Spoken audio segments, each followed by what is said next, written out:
Граница между Ингушетией и Чечней за последние 26 лет. Законом Российской Федерации от 4 июня 1992 года была образована Ингушская республика. Границы нового субъекта Российской Федерации не были определены. 23 июля 1993 года было подписано соглашение об образовании Государственной комиссии сторон по определению границ между республиками. Работа комиссии была приостановлена из-за начавшихся на территории Чеченской республики боевых действий. 10 марта 2003 года был составлен протокол по итогам встречи между Ингушетией и Чечней, что в составе Чеченской республики находится Сунгурский район, и населенные пункты относятся Серноводская и Асеновская. На остальную территорию одноименного Сунгурского района Республики Ингушетия действие проекта Конституции Чеченской республики не распространяется. В соответствии с законом 23 февраля 2009 года об установлении границ Республики Ингушетия в составе Сунгурского района входят поселения Ашты, Бердюрт, Чемульга, а также пустующие средневековые замковые комплексы Нижний Датых, Гичош, Цейчах, Мужган, Мериджи, Хой, Газанти и другие. Надо отметить, что аналогичный закон Чеченской республики был принят годом раньше, в 2008 году, в котором данные спорные территории не включили.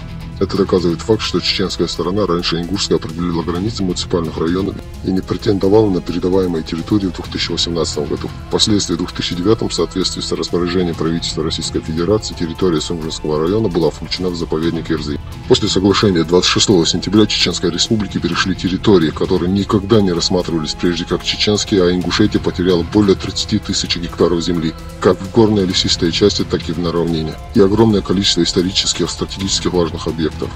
Решение главы Евкурова Юнусбека Буматкиревича спровоцировало недовольство и народное волнение, ведь территория любой страны – ее национальное достояние.